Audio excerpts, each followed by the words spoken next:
Hey, it's Greg on here at MaritimeGardening.com. I had some people ask me, how do you store your potatoes? How do you do that? And I've done videos on that in the past, but I just thought I'd do another one because I was asked about that.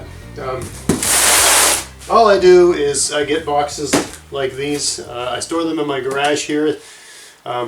It's a bit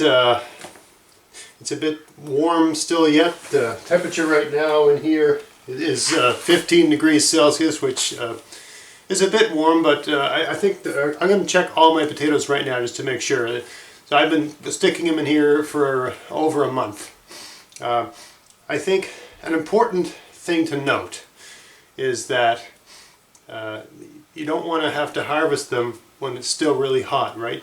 So I plant one crop of potatoes that come in really quickly, a fast-growing potato. I think they're like a red Norland. And I plant them in the middle of April. But those are to use over the summer, right? They're in the ground, and I just pick them as I need them when I want potatoes.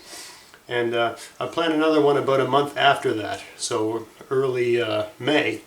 And those are the ones I pull out of the ground and use them as I need them in the fall. But everything else, all my other potatoes, I try to plant them so that they're, I'm getting better and better at this every year, but trying to get it so that they're ready to pick in late fall. So they're just becoming ready to harvest when it's cooling down and my garage will cool down. So this garage isn't heated. I mean, it is in the sense that there's an electric heater in here that will come on if it drops below zero here. So it doesn't go below zero in here. So the thermostat is set to 0 degrees Celsius, so it doesn't freeze in here. Other than that, it's not heated. And it's not that well insulated because it's one of those folding garage door things. So it gets colder and colder and colder in here as the fall comes along. And at some point in November, it's like 8 degrees Celsius in here most of the time. And the floor is always nice and cool. It's always cooler than the air because it's on the ground.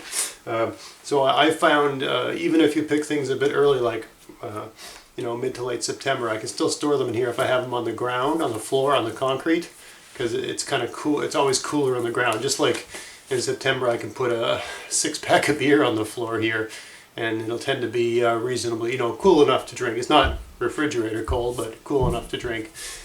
So it's like it's in the ground, right? You want the potato to think it's in the ground in Peru. Kind of that's where potatoes originate from. So you want to mimic that. So I've found that over the winter it tends to not get much colder than 5 degrees Celsius in here. So it's about right for storing root vegetables. And when you store, you're trying to mimic a root cellar, right? I just don't have the time or energy or money right now to invest in one. So this is the next best thing, a garage that doesn't freeze but isn't heated. Where I live, right, where it's the coldest it might get in the winter is minus 20 Celsius, and when it does get that cold, it tends to be a cold snap, so it'll stay that for like a week. But usually our January, February, March temperatures, it ranges from around 0 to minus 10, and then you'll have the odd week where it gets super cold, but other than that it doesn't get much colder than that. So this approach seems to work here. So all I do is I get these cardboard boxes from some grocery stores will have, at least in Canada, by the front they'll have just piles and piles and piles of cardboard boxes you can use to put your groceries in instead of using bags, which is nice. And so I grab the ones that are the same size and sort of stackable to use for storing root veg. So this is a box I started a few weeks ago. I picked these potatoes about 3 days ago, and I just put them on a piece of burlap or cardboard or whatever on the floor here so that they stay cool. And I just leave them in the garage. Make sure you turn the lights off all the time to just dry out a little bit, right? And you don't want them going in the box wet. And then all I do is it only takes a minute. I'm talking through it right now, so everything's taking longer than it should.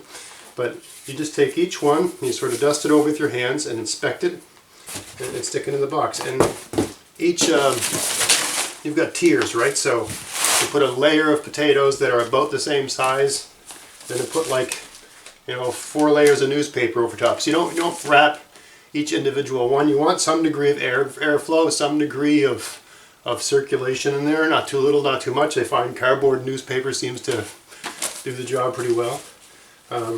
So you just stick them in, right, and you start another tier. And so each one you just sort of look it over. What you're looking for is any major imperfection, or if something's bored into it, or anything that's going to compromise its ability to store. These ones all seem to be pretty good, right? And you're just getting the dust off, and you're just making sure everything's all right. You don't want to stick a rotten one in there because it can get pretty nasty, right? And I seem to recall, I'm hoping I singled them out. So this one's got a hole bored into it. That's a perfect example. I don't know how well you can see that, but there's a hole right there. Alright, so I don't know what's going on with that, but it's not going in the box. It's Canadian Thanksgiving today, so this is part of Thanksgiving. That I'll open this up and see. There could be some nasty thing living in there, or it could be just fine. There's just a little teeny tiny hole. Who knows? But that's all you're trying to do. You're trying to catch anything fishy like that. So this is the sort of thing. I mean, it's a Sunday right now. I get the day off, but this is the sort of thing I would do on a weekday morning before anybody's up. I just come in here and turn the radio on and store potatoes. So it only takes about, I don't know, I mean, to a lot of people they say, oh, that seems like a lot of work. But really, these things, they only take a few minutes, especially as you get more, sort of efficient at doing them, and your hands learn to, there's one that got damaged, right, by the digging tool. Right, so that one's part of supper too. So it's not enough to just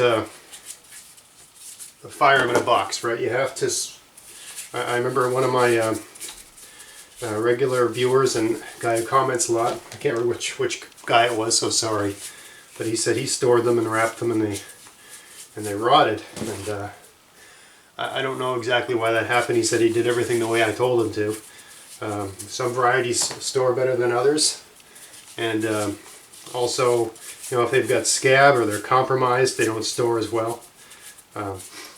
Lots of different reasons. I mean, I got some upstairs from a part of my garden. I think they were the Superior variety, and they all have scab, and they're not, they have to be used right away because they're, I'll probably use the rest of them today. Did not store well. This one's got some holes in it. Anyway, I'll fast forward through this, and then I'll show you the other ones that I stored previously.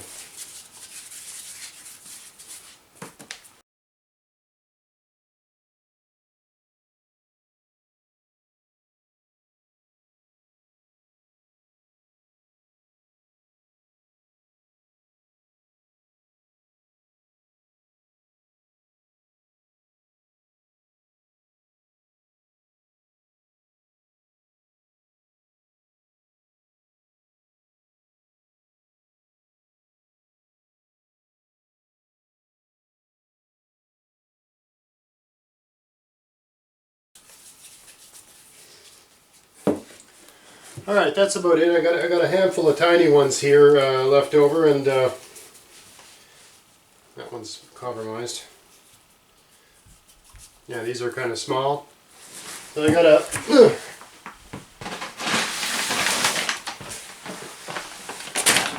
bag of tiny ones I got right here that I'm just going to use as seed potato for next year. So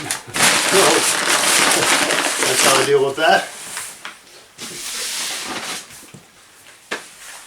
Alright, so out of all of those, I got an entire tier in this box, about a tier and 1/3, and about I don't know, eight of that pile were compromised in some way, and still edible. It's just they're not suitable for storage. They're not going to keep. They're probably going to. They're a risk, right, for storage. Now, let's just go. So this box isn't done. When the box is full, I got one more tier to put in here. When this is full, I'll put a couple layers of cardboard over top so that there's no light coming in. You don't want any light getting in there because they'll turn green and then they won't taste good and they'll be somewhat toxic and just not any good, not any use.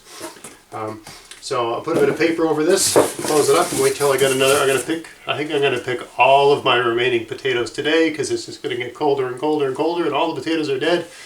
And the longer you leave them in the ground this time of year, I mean, you could leave them in the ground and pick them as you want them. But I have found you can run more and more risk of like these ones where something's bored into it, right? There's all kinds of, in my garden, the soil is alive and there's all kinds of things in there. And a lot of the things in the soil are beneficial, but some of those things like living in potatoes. And I don't want that.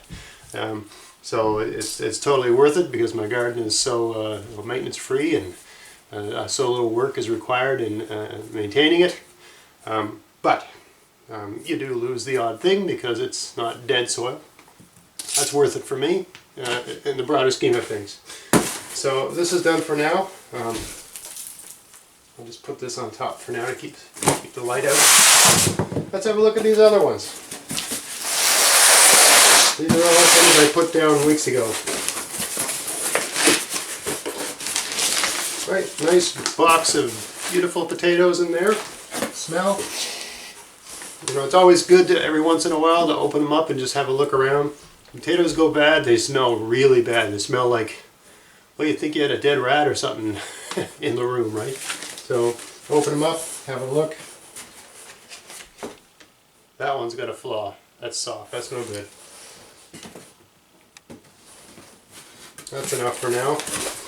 About once a month I find it's useful to, like, you know, take them all out and have a look. You don't have to, but it's prudent once a month to take them all out and put them all back in if you really want to be sure. Because like with this one, right, that nastiness can sort of spread and make problems, right? I'll show you a little closer. Got this nasty stuff going on. So this one must have just been bruised or damaged in some way before it went in the box. I don't see any other issues in here. I don't smell anything, so, you know. Yeah, we'll see what happens. Have a look at the other one. I got a couple bags of them over there too that were stored even earlier.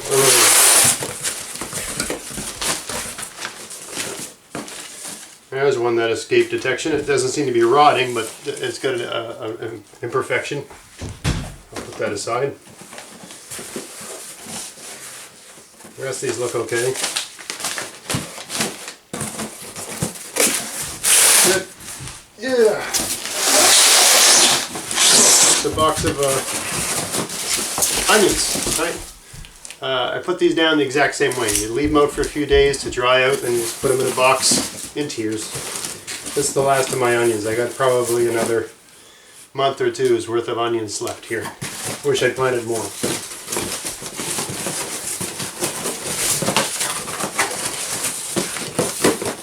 I just find cardboard is so simple because it lets the air through. You know, it seems to create just the right environment. You know, it keeps the root vegetable happy. I store beets the same way. I store carrots the same way. I store parsnips the same way. All my root vegetables, I store them like this.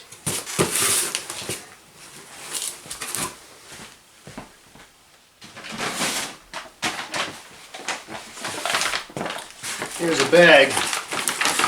I just used this old paper bag to store some potatoes. Almost like you get them at the store, right? And these are fine. These are like Burbank Russet, or Russet Burbank. They're all doing great. These are a great variety. They store so well, right? Anything with this sort of thicker textured skin seems to be a bit better. Thick skin seems to be a desirable trait for storage. I got about 3 bags of these over there on the floor. Right, so that's all I do to store them. But again, it's worth your while to, whoops, I'll deal with that later.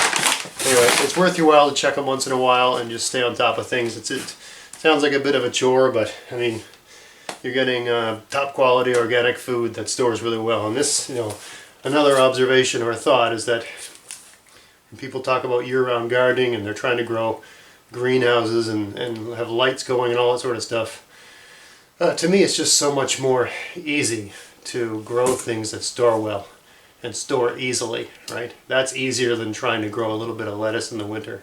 Right? Anyway, so that's how I do it, right? Get them in a box, inspect them carefully, have some tiers, make sure you keep them out of the light, and get them somewhere that's reasonably cool, but not, someplace that doesn't freeze, but doesn't get warm either, right? Someplace that just stays above freezing, and they should be fine all winter long. And this is how I do it, and I arrived at this method through trial and error, just trying to find a way to get around doing it without having to build an elaborate root cellar or cold room in my house. Most houses these days, this is a brand new modern house, is built in 2011, and most houses these days aren't designed with any of that sort of mentality in mind. So I'm just working with what I've got, and I really don't want to throw any more money at my gardening enterprise, right? I just want to make it easy on myself, so I find just cardboard boxes on the floor of the garage seems to do the trick for me. So if that works for you, that's great. Most important thing, make sure your potatoes are sort of not compromised in any way, and they should last. So I hope you found that interesting, and if you did, please like, share, subscribe. Check out my podcast, maritimegardening.com, and until next time, get out there, get at it, have fun in your garden. Thanks for watching.